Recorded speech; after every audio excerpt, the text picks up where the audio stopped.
പ്രവാസലോകത്തെ വാർത്തകൾ.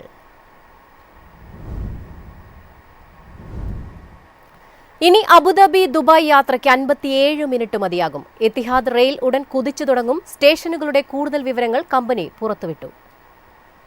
UAEയുടെ ഗതാഗത ചരിത്രത്തിന് കുതിപ്പേകാൻ എത്തിഹാദ് റെയിൽ വരുന്നു. പടിഞ്ഞാറ് അൽസില മുതൽ കിഴക്ക് ഫുജൈറ വരെ നീളുന്ന UAEയുടെ ദേശീയ പാസഞ്ചർ റെയിൽ ശൃംഖല 2026ഓടെ പൂർണ്ണമായും പ്രവർത്തന സജ്ജമാകുമെന്ന് കമ്പനി ഔദ്യോഗികമായി അറിയിച്ചു. രാജ്യത്തെ 11 പ്രധാന നഗരങ്ങളെയും പ്രദേശങ്ങളെയും ബന്ധിപ്പിക്കുന്ന ഈ പദ്ധതി UAEയിലെ ജനങ്ങൾക്ക് കൂടുതൽ സഹായകമാകുമെന്ന് പ്രതീക്ഷിക്കുന്നു. രാജ്യത്തിന്റെ വിവിധ ഭാഗങ്ങളിലുള്ള പൗരന്മാർക്കും താമസക്കാർക്കും വിനോദസഞ്ചാരികൾക്കും അതിവേഗവും സുരക്ഷിതവുമായ യാത്ര ഒരുക്കുക എന്നതാണ് എത്തിഹാദ് റെയിലിന്റെ പ്രധാന ലക്ഷ്യം. അബുദാബി, ദുബായ്, ഷാർജ, ഫുജൈറ എന്നീ പ്രധാന സ്റ്റേഷനുകൾക്ക് പുറമെ അൽസില, അൽ ധന, അൽ മിർഫ, മദീനത്ത് സായിദ്, മെസൈറ, അൽ ഫയ, അൽ ദൈത്ത് എന്നിവിടങ്ങളിലായി ആകെ 11 സ്റ്റേഷനുകളാണുള്ളത്.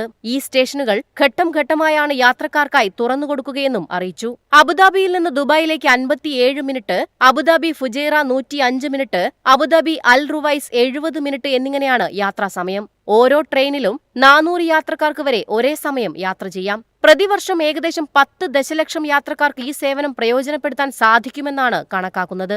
10 ട്രെയിനുകൾ UAEയിൽ എത്തിച്ചേരുകയും സുരക്ഷാ പരിശോധനകൾ പൂർത്തിയാക്കുകയും ചെയ്തു.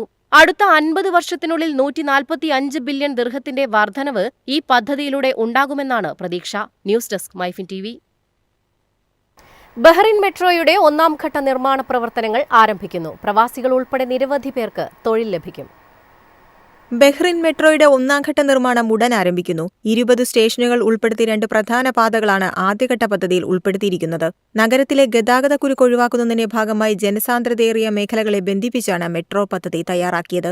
1ാം ഘട്ട മെട്രോ റെയിൽ പദ്ധതിയുടെ വിശദാംശങ്ങൾ ഗതാഗത വാർത്താവിനിമയ മന്ത്രി ഡോക്ടർ ഷെയ്ഖ് അബ്ദുള്ള പാർലമെന്റിൽ സമർപ്പിച്ചു. 2 പാതകളാകും ആദ്യഘട്ടത്തിൽ നിർമ്മിക്കുക. നിരവധി പേർക്ക് ഇതുവഴി തൊഴിലും ലഭിക്കും.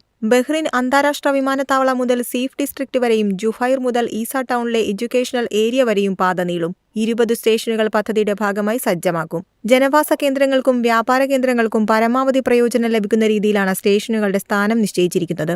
മെട്രോ സ്റ്റേഷനുകളിലേക്ക് യാത്രക്കാർക്ക് എളുപ്പത്തിലെത്തുന്നതിനായി ഫീഡർ സർവീസുകൾ ശക്തിപ്പെടുത്തുന്നതിനും പദ്ധതിയുണ്ട്.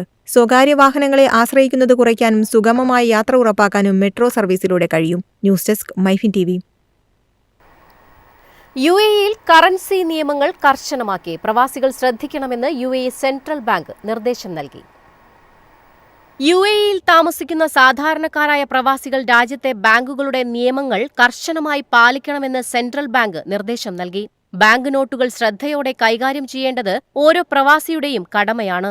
നോട്ടുകളിൽ പേരോ അക്കങ്ങളോ മറ്റ് അടയാളങ്ങളോ എഴുതാൻ പാടില്ല. ഇത് ഗുരുതര കുറ്റമാണ്. കൂടാതെ നോട്ടുകൾ അശ്രദ്ധമായി മടക്കുന്നതും സ്റ്റാപ്പിൾ ചെയ്യുന്നതും നോട്ടുകൾ വേഗത്തിൽ ചീത്തയാകാൻ കാരണമാകുന്നു. വെള്ളം, പെർഫ്യൂം, പശകൾ എന്നിവ നോട്ടിൽ വീഴാതെ സൂക്ഷിക്കണം. കടുത്ത ചൂടിൽ നോട്ടുകൾ വെക്കാനും പാടില്ല. കാരണം അവയുടെ നിറം മാറാനും കേടുവരാനും ഇത് കാരണമാകും. ഇത്തരം നോട്ട് കൈവശമുണ്ടെങ്കിൽ ബാങ്കിൽ ഹാജരാക്കിയാൽ മതി. നോട്ടിന്റെ അവസ്ഥ പരിശോധിച്ച് ബാങ്കുകൾ വഴി നിങ്ങൾക്ക് നഷ്ടപരിഹാരം ലഭിക്കും. എന്നാൽ ഇതിന് ചില കൃത്യമായ വ്യവസ്ഥകൾ പാലിക്കണം. ഈ നിയമങ്ങൾ UAE സെൻട്രൽ ബാങ്ക് പുറപ്പെടുവിക്കുന്ന ഔദ്യോഗിക കറൻസി നോട്ടുകൾക്ക് മാത്രമാണ് ബാധകം. കേടുവന്ന നോട്ടുകൾ എല്ലാ ബാങ്ക് ശാഖകളിലും മാറ്റി നൽകണമെന്നില്ല. നിങ്ങളുടെ അടുത്തുള്ള ഏതെങ്കിലും കൊമേഴ്ഷ്യൽ ബാങ്ക് ശാഖയിലോ അല്ലെങ്കിൽ UAE സെൻട്രൽ ബാങ്കിന്റെ ക്യാഷ് സെന്ററുകളിലോ പോയാൽ മതിയാകും. എന്നാൽ ചില ബാങ്കുകൾ അവരുടെ ഇടപാടുകാർക്ക് മാത്രമേ ഈ സേവനം നൽകാറുള്ളൂ. ഇക്കാര്യങ്ങൾ പ്രവാസികൾ ശ്രദ്ധിക്കണമെന്ന് നിർദ്ദേശം നൽകി. News desk MyFin TV.